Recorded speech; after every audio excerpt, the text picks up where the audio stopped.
प्रिय विद्यार्थियों, तो हम यहाँ पर क्लास 10 और जो आपका सब्जेक्ट है ये है आपका साइंस। सब्जेक्ट कौन सा है? साइंस। और सब्जेक्ट साइंस के अंदर आपके इसमें एक पार्ट दिया हुआ है और वो है आपका फिजिक्स का पार्ट, फिजिक्स पार्ट, या ऐसे हम बोलते हैं भौतिक विज्ञान का पार्ट। तो इसमें जो फिजिक्स का आपका पार्ट है, सबसे आपका जो मेन टॉपिक है वो यहाँ से ही आपको शुरुआत करनी है कि फिजिक्स के पार्ट के अंदर ये आपका कितने नंबर का आता है। तो इसमें जो मार्क्स रखे गए हैं ये आपका 15 अंक के लिए यहाँ पर आपके 3 पार्ट दिए गए हैं। तो देखिए, class 10 subject science part physics, इसमें अंक दिए गए हैं 15, मतलब 15 अंकों का जो इसमें फिजिक्स का पार्ट है ये आपका आता है। और इसमें आपको 3 पार्ट दिए गए हैं। कितने पार्ट दिए गए हैं? 3। इन 3 पार्टों में से हम एक पार्ट की शुरुआत करते हैं और उस पार्ट का जो नाम है वो नाम क्या रहेगा? विद्युत धारा। क्या नाम रहेगा? विद्युत धारा। तो हमें इस टॉपिक पर बात करनी है। क्या करनी है? विद्युत धारा जो आपका पार्ट है, इस टॉपिक पे हमें बात करनी है कि विद्युत धारा क्या है। तो देखिए, आपने इसमें आपको मेन बात याद रखनी है कि फिजिक्स के पार्ट के अंदर आपका 15 मार्क्स का ये आपके बोर्ड एग्जाम में आता है और इसमें आपको 3 पार्ट दिए गए हैं। और जो विद्युत धारा वाला पार्ट है ये आपका 5 अंक का है। ये वाला पार्ट कितने अंक का है? 5 अंक का। तो इसी के आधार पर हम ये पाठ शुरू करते हैं। ठीक है, देखिए यहाँ जो आपका पाठ का नाम है विद्युत धारा। अब हम उस पाठ को लेते हैं। पाठ का नाम आपका हो गया विद्युत धारा, अर्थात इलेक्ट्रिक करंट। क्या है ये? विद्युत धारा या आपका इलेक्ट्रिक करंट। तो इसके लिए ये देखना है कि विद्युत धारा क्या है, इसमें कौन कौन से टॉपिक हैं और इन टॉपिकों के आधार पर हमें मार्क्स कैसे लेना है, जो आपको अंक लेना है वो किस प्रकार से लेना है। तो सबसे पहले यहाँ आपको 2 चीज़ दिया हुआ है, एक आपका विद्युत और दूसरा आपका धारा। एक आपका विद्युत है और दूसरा क्या है? आपका धारा। तो इसी पार्ट के आधार पर जो आपका टॉपिक है, टॉपिक भी हमने विद्युत धारा ही लिया है। ठीक है, तो इसमें हम देखते हैं, यहाँ हम लिखेंगे विद्युत धारा, विद्युत धारा अर्थात इलेक्ट्रिक करंट। ठीक है, तो इसको हमें समझना है। इसको समझने के लिए हम क्या करेंगे? सबसे पहले यहाँ पर एक लोहे की रॉड या एक लोहे की छड़ लेते हैं। एक लोहे की रॉड या एक लोहे की क्या लेते हैं? छड़ लेते हैं। और जो ये आपकी छड़ है वो है आपकी छड़, और है किसकी? ये लोहे की। किसकी है ये? लोहे की। और हम क्या करते हैं, इसको इस सिरे से इधर से किसी स्टोव या लालटेन या किसी गर्म स्थान, किसी गर्म वस्तु से हम इस वस्तु को क्या करते हैं? गर्म करते हैं। इधर से क्या करते हैं? इसको गर्म करते हैं। और ये क्या है? आपका स्टोव है, अर्थात जिसकी सहायता से हम इसको गर्म कर रहे हैं वो आपका एक ही उपकरण है। इस उपकरण की सहायता से क्षण का सिरा नंबर 1 और क्षण का सिरा नंबर 2 देखिए, इसको समझने के लिए सबसे पहले हमने उदाहरण लिया है इस चीज़ का। उदाहरण जो है वो है आपका एक लोहे की छड़ है। क्या है? एक लोहे की छड़। इस पर हम कहते हैं कि जो आपका स्टोव की सहायता से इसके एक सिरे को गर्म करते हैं तो ये सिरा आपका अधिक गर्म होता है और धीरे धीरे आपका इधर की ओर, मतलब आगे की ओर इसका प्रवाह होता है और ये धीरे धीरे इधर की ओर गर्म होना शुरू हो जाता है। तो सिरा नंबर 1 को गर्म करने पर आपका सिरा नंबर 2 भी क्या होता है? धीरे धीरे गर्म होता है। और इसमें हम क्या कहते हैं, यहाँ से आपका क्या निष्कर्ष निकला? ऊष्मा का प्रवाह। ऊष्मा का प्रवाह। यहाँ क्या हो रहा? देखिए, स्टोव से हमने इसको गर्म किया और लोहे की छड़ गर्म होती है तो धीरे धीरे ये एक नंबर सिरे से दूसरे नंबर सिरे की ओर गर्म होना शुरू हो जाता है। तो इसमें किसका प्रवाह हुआ? ऊष्मा का। अर्थात ऊष्मा का क्या हुआ? स्थानांतरण। और ऊष्मा का प्रवाह होने से ऊष्मा का प्रवाह हुआ और इसी को हम कहते हैं, जितने समय में ऊष्मा का प्रवाह होता है, जितने समय में ऊष्मा का प्रवाह, जितने समय में ऊष्मा का प्रवाह होता है उसे हम क्या कहते हैं?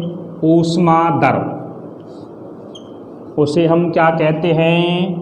ऊष्मा दर। उसे क्या कहते हैं? ऊष्मा दर। तो देखिए इधर ऊष्मा दर आ गया, ऊष्मा का प्रवाह आ गया, अर्थात इसे हम क्या कहते हैं? तो ऊष्मा का प्रवाह आ गया, ऊष्मा का दर आ गया, तो हम कहते हैं किसी क्षण में या किसी क्षण में इकाई समय में, किसी क्षण में इकाई समय में ऊष्मा के प्रवाह होने को ऊष्मा धारा कहते हैं। क्या कहते हैं उसे? ऊष्मा धारा। तो क्या कहेंगे इसको बताइए? किसी क्षण में, किसी क्षण में इकाई समय में, किसी क्षण में इकाई समय में ऊष्मा का प्रवाह, ऊष्मा का प्रवाह, ऊष्मा का प्रवाह, देखिए, किसी क्षण में इकाई समय में ऊष्मा का प्रवाह ऊष्मा दर कहलाती है। क्या कहलाती है? ऊष्मा दर। ऊष्मा दर, या इसे हम दर के साथ में एक चीज़ कहते हैं, ऊष्मा धारा। ऊष्मा धारा कहलाती है। क्या कहलाती है ये? ऊष्मा धारा। तो दोबारा देखिए, ये हो गया किसी क्षण में इकाई समय में ऊष्मा का प्रवाह ऊष्मा दर कहलाती है। अब इसके बाद में हम निकालेंगे किसकी परिभाषा? विद्युत धारा की। किसकी निकालेंगे परिभाषा? विद्युत धारा। तो यहाँ लिखेंगे विद्युत धारा की परिभाषा। विद्युत धारा की परिभाषा। तो यहाँ जो आपकी परिभाषा निकलेगी वो क्या निकलेगी? किसी विद्युत परिपथ में, किसी विद्युत परिपथ में इकाई समय में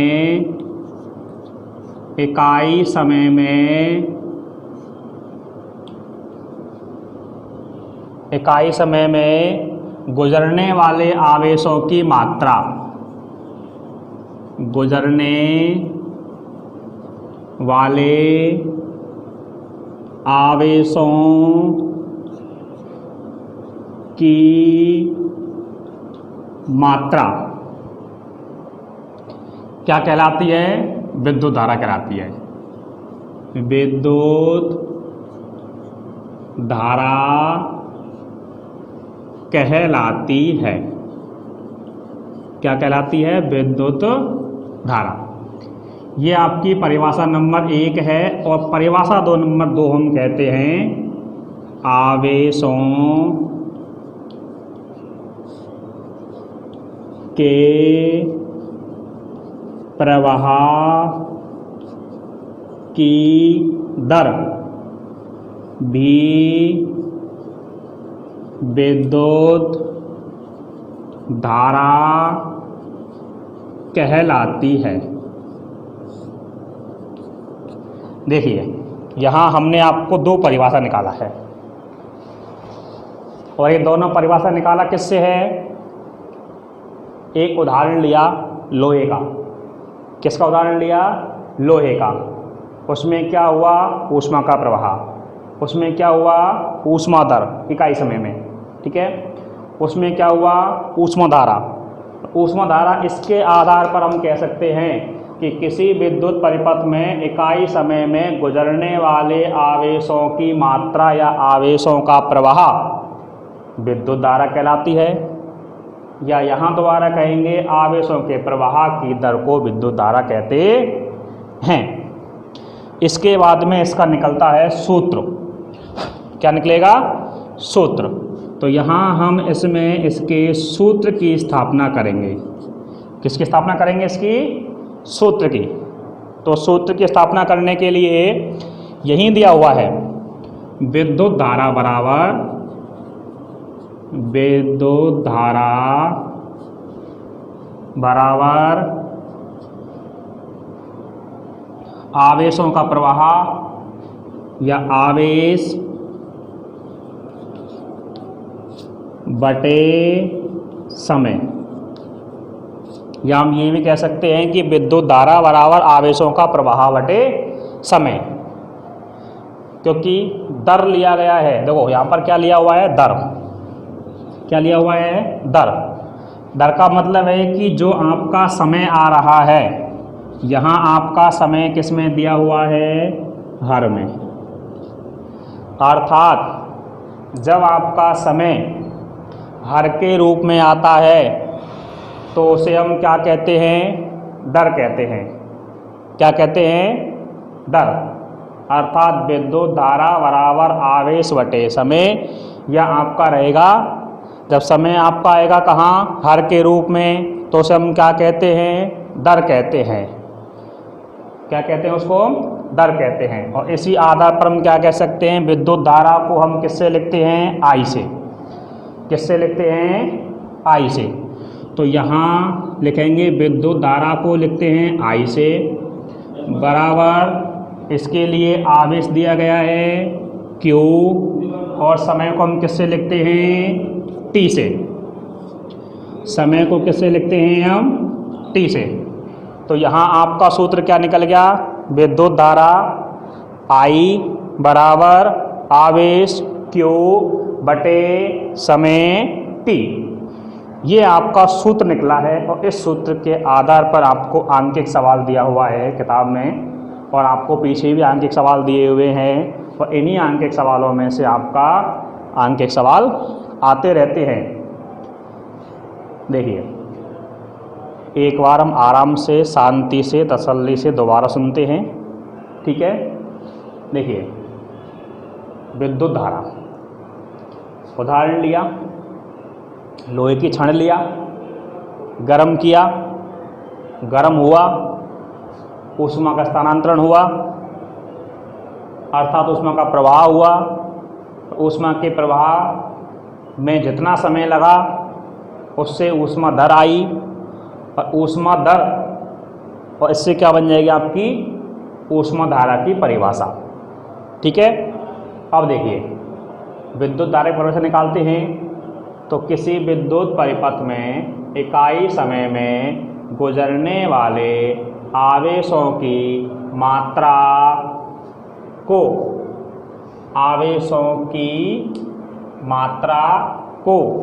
विद्युत धारा कहते हैं। या आवेशों की मात्रा क्या कहलाती है? विद्युत धारा। आवेशों की मात्रा विद्युत धारा कहलाती है। और आवेशों के प्रवाह की दर भी क्या कहलाती है? विद्युत धारा। इससे आपका सूत्र हमने स्थापित किया, विद्युत धारा आवेश और समय में क्या है? संबंध है। तो विद्युत धारा बराबर आवेश बटे समय। और आपका सूत्र क्या निकला है? विद्युत धारा को लिखते हैं I से, आवेश को लिखते हैं Q से, समय को लिखते हैं T से। परिभाषा में दर क्यों आया? क्योंकि यहाँ आपका समय कहाँ दिया हुआ है? हर में दिया हुआ है। और जब आपका समय हर में दिया होता है तो उसे हम क्या कहते हैं? दर कहते हैं। क्या कहते हैं? उसे हम दर कहते हैं। तो इसी आधार पर हमें क्या निकालना है? इसका मात्रक निकालना है।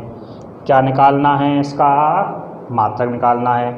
तो मात्रक निकालने से पहले इसको हम थोड़ा सा और एक्सप्लेन करेंगे, ठीक है? तो ये हम यहाँ से मिटा देते हैं। अब देखिए सूत्र आ गया। अब हम बात करते हैं इसके लिए। यदि किसी परिपथ में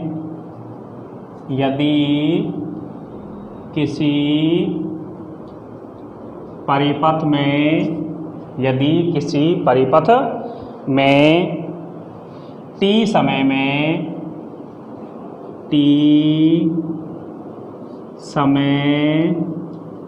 में n इलेक्ट्रॉन, अब यहाँ हम बात कर रहे हैं किसके? इलेक्ट्रॉन की।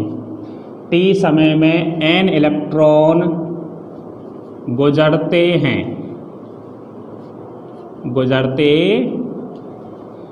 T समय में कितने इलेक्ट्रॉन गुजर रहे हैं? n। तो T समय में Ne आवेश गुजरेंगे। देखिए दोबारा देखिए, यदि किसी परिपथ में T समय में n इलेक्ट्रॉन्स गुजरते हैं तो उसी T समय में कितने आवेश गुजरेंगे? Ne। क्योंकि यहाँ पर जो आपका आवेश होता है अर्थात Q बराबर क्या रहेगा? Ne। Q बराबर यहाँ पर आपका क्या रहेगा? Ne। तो यहाँ आपका एक सूत्र और आ गया है, Q बराबर Ne। अर्थात n और e का क्या है? गुणा।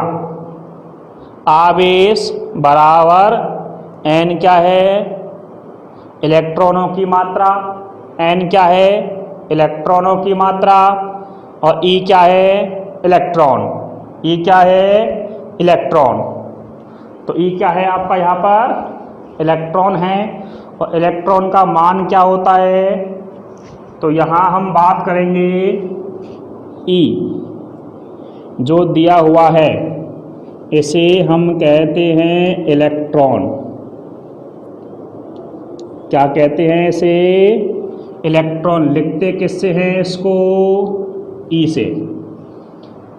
किससे लिखते हैं? E से। और इसके ऊपर यदि हम यहाँ माइनस लगा देते हैं, क्योंकि इलेक्ट्रॉन पर आवेश क्या होता है? ऋणात्मक। क्या होता है? ऋणात्मक। और यहाँ हम बात करेंगे आवेश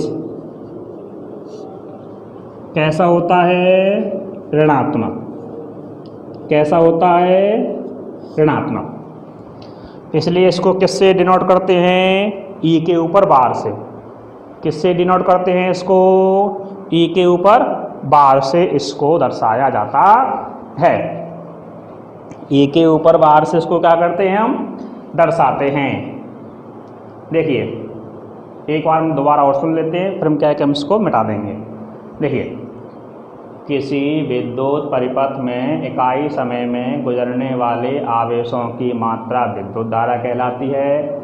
इससे आपका सूत्र निकल गया, विद्युत धारा I बराबर आवेश Q बटे T। इसके बाद में हमने किसी परिपथ में T समय में N इलेक्ट्रॉन गुजरते हैं तो T समय में Ne आवेश गुजरेंगे, इसलिए आवेश Q बराबर Ne। Q आपका आवेश हो गया, E आपका क्या हो गया? इलेक्ट्रॉन। इस पे चिन्ह क्या होता है? माइनस। इसे क्या बोलते हैं? ऋणात्मक। क्या बोलते हैं इसको? ऋणात्मक। और जो यहाँ N होता है, यहाँ हमने इसको E को दर्शाया, और हम N क्या है यहाँ पर? मात्रा किसकी? इलेक्ट्रॉनों की, या हम इसे क्या कहेंगे? इसके इलेक्ट्रॉन की मात्रा। इलेक्ट्रॉन की मात्रा। किसकी मात्रा है ये? इलेक्ट्रॉन की मात्रा। जैसे हम बात करते हैं कि किसी विद्युत परिपथ में 5 इलेक्ट्रॉन गुजरते हैं तो उसमें आवेश की मात्रा या उसमें आवेश कितने होंगे? तो 5 गुणा E, 5 गुणा E। तो इसी प्रकार से हम आपको एक सवाल करवाएंगे।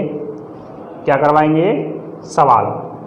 और सवाल करवाने के आधार पर हम आपको बताएंगे कि सवाल आपको क्या दिया हुआ है। तो इसके बाद में हम इसको मिटाते हैं और एक सवाल लेते हैं। ठीक है, सवाल भी करेंगे और इसका मात्रक भी निकालेंगे। ठीक है, अब यहाँ हम जो बात करेंगे, सबसे पहले बात करेंगे हम इसके मात्रक की। किसकी बात करेंगे? मात्रक की। विद्युत धारा का मात्रक। विद्युत धारा का मात्रक। क्या बात करेंगे हम यहाँ पर? विद्युत धारा का मात्रक। और यहाँ हम लिखेंगे सूत्र से। सूत्र से। सूत्र हमने क्या दर्शाया था? विद्युत धारा I बराबर आवेश Q बटे T। सूत्र जो आपको दिया हुआ है वो आपको दिया हुआ है विद्युत धारा I बराबर आवेश Q बटे समय T। तो विद्युत धारा I बराबर आवेश Q बटे समय T, यह आपका क्या है? सूत्र। तो इसके आधार पर हम इनके क्या निकालेंगे? मात्रक निकालेंगे। क्या निकालेंगे?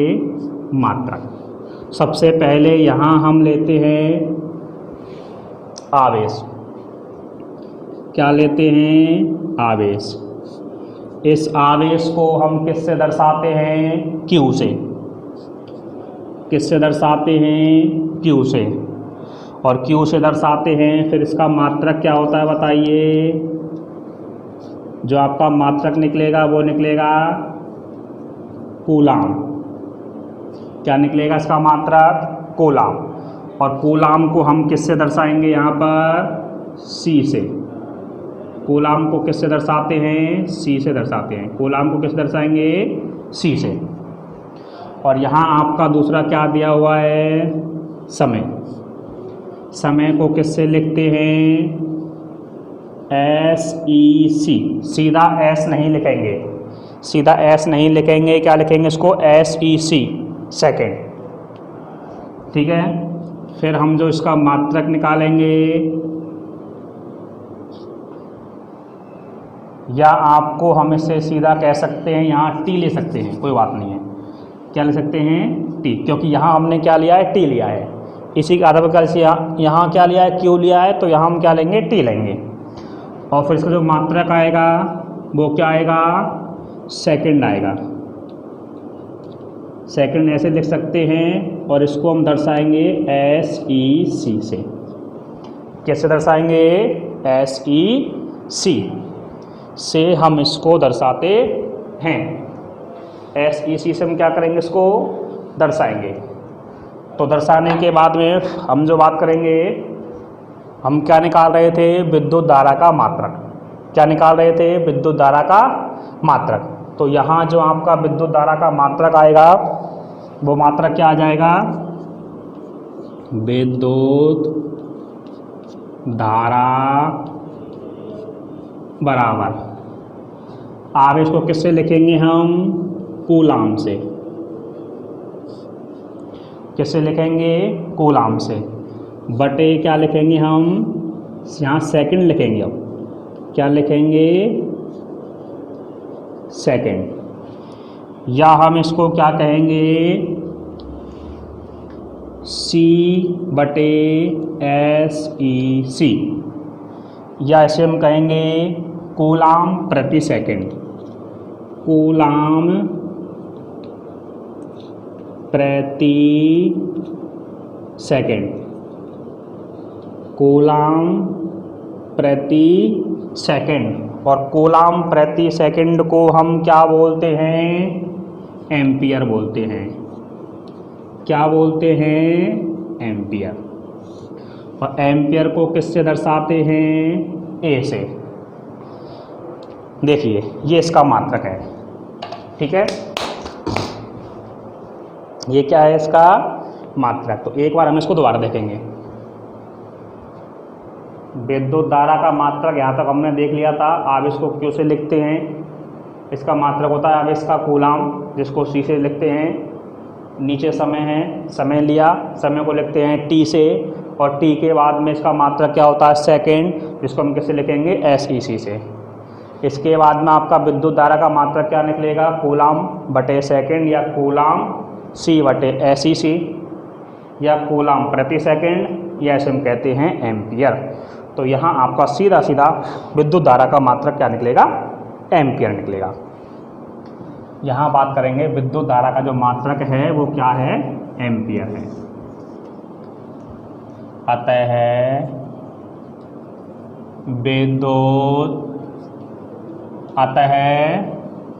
विद्युत धारा का मात्रक क्या होता है? एम्पियर होता है। क्या होता है? एम्पियर। एम्पियर ब्रैकेट में लिखेंगे ए होता है। ठीक है, अब बात करेंगे कि इसको हम कहाँ लगाते हैं, कैसे काम में लेते हैं। ठीक है, तो इसके बाद में लिखेंगे इसका विद्युत धारा का मापक यंत्र। विद्युत धारा का मापक यंत्र क्या होता है? अमीटर। एमीटर होता है। क्या होता है? एमीटर। इसके बाद में हम इसको कहाँ जोड़ते हैं? विद्युत परिपथ के श्रेणी क्रम में। यहाँ लिखेंगे जो विद्युत विभव के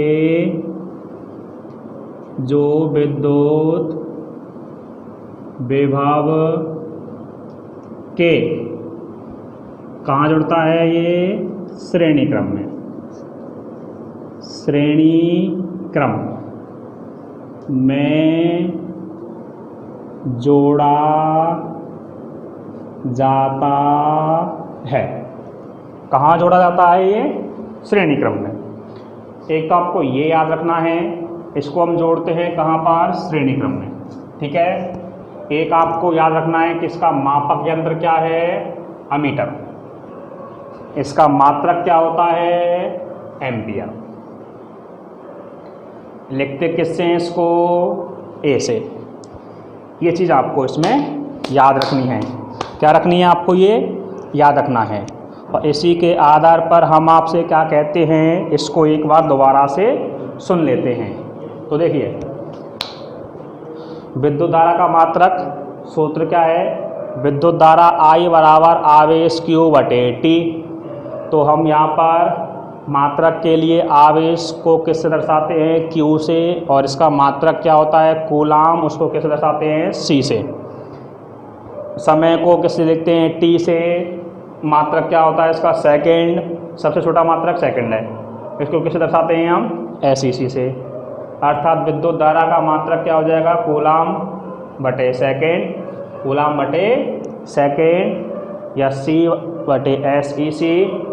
इसको सीधा S नहीं लिखेंगे, SEC करेंगे, ठीक है। और या कहेंगे कूलाम प्रति सेकंड, और कूलाम प्रति सेकंड का एक नाम और होता है एम्पियर। क्या होता है? एम्पियर, जिसको हम कैसे दर्शाते हैं? A से दर्शाते हैं।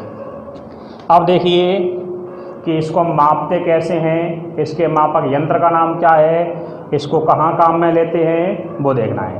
तो अतः विद्युत धारा का मापक यंत्र या इसका जो मापक है वो किस में कौन करता है? एमीटर। यहाँ बात करेंगे हम मापक यंत्र की। मापक यंत्र एमीटर होता है, या ऐसे भी कह सकते हैं, हम सीधा भी कह सकते हैं कि विद्युत धारा का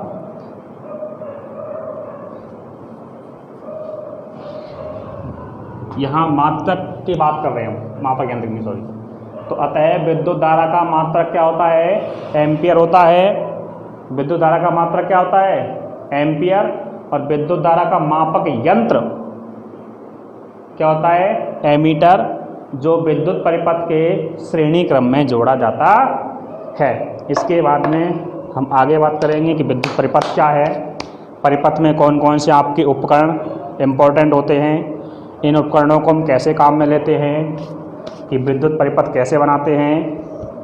तो इसके बाद में हम आगे के लिए कल क्लास शुरू करेंगे।